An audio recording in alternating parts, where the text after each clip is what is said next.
Well, hello again everyone. I'm pleased to have with me now Matthew Harris, who has joined Kevin Druids Football Club. Can you please describe what your job title is and also your experience, please?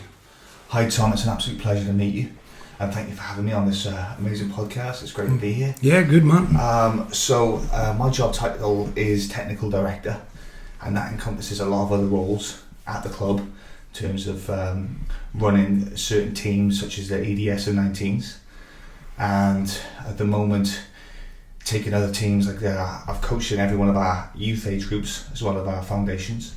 So it's just about heading that up and trying to get our level of standard and discipline up. Mm-hmm. And I'm absolutely loving the opportunity to be here as a Welshman that people forget because of my accent. Yeah, that's it.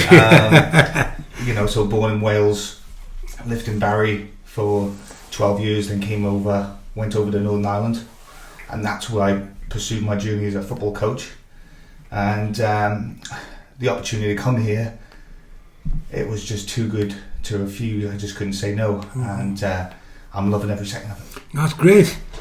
Can you tell me your vision? What sort of vision you have for the future? So my vision here is to make this club the greatest academy in Wales.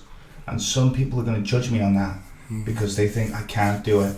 I've been met with a lot of people that say in my lifetime that I'm an absolute idiot for believing in what I do believe, but I think that the foundations that we're trying to build and the vision that's being projected can absolutely transform this club.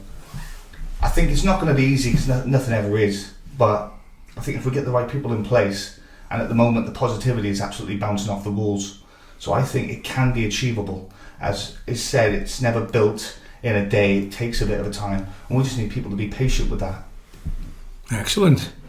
Do you have any issues you want to clear up, or any?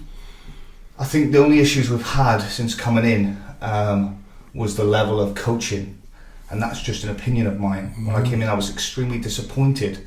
Some of our coaches, mind you, I respect everybody, every coach, every person that steps through them glorious gates into our phenomenal club.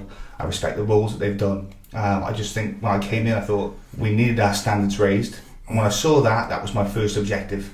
Some people I'm obviously going to rub the wrong way because they're going to judge me, of course. But as I say, never judge a book by its cover. You know what I mean? I think at the moment we're trying to put in place the right coaches that can fulfil certain criteria in terms of the audit that can make our club far greater, so that the coaching's better and that our customers, which are the players and the parents, are happy with what we're producing. So everything's very, very positive at the moment, and we're just trying to get everything in order so we can build the house from the ground up again. Excellent. Can you tell us a little bit about your qualifications? So yeah, I hold a UEFA A licence badge. I'm also a level 4 analyst, as well as a level 5 scout with IPSO and S4 scouting, and they've been fantastic mentors in trying to make me the best that I possibly be. Obviously learning and getting my trade over in Northern Ireland, I've had a phenomenal privilege to work with the Irish FA, as well as some fantastic coaches that have managed some of the top clubs over there. And we're talking about Dungannon Youth, Dungannon Swifts, Cliftonville. I've had a privilege to be at Carrick. I've had so many offers over in Northern Ireland to stay, but when I was chatting to the chairman, he really sold me a dream that this is where it's happening. This is where I need to be, and I've taken that with both hands, and I've just tried to run with it the best I possibly can. So I love this place. It's fantastic. I think what we're trying to build is phenomenal.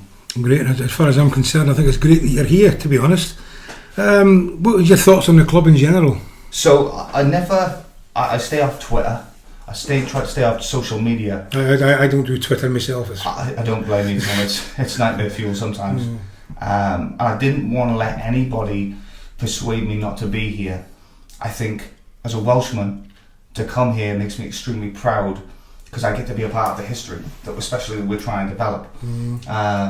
So I didn't want to listen to anybody's criticism or negativity, because I think of it as a blank canvas that we can come in and just try and create something positive that people then can kind of say, hey, at least he's trying, at least we're trying to get things back off the ground and make this club rise again.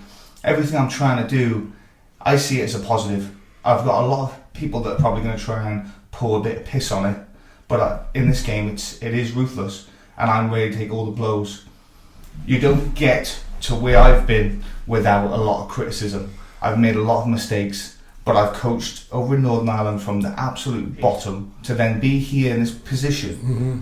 I ain't going to let anybody or any one person completely deter me from the path that I'm trying to pursue. Fantastic. Well, thank you very much for that, Matthew. I'm sure that's very interesting, and I hope our listeners get some satisfaction out of that. Thank you very much. 100%. Thank you, Tom. That was a pleasure.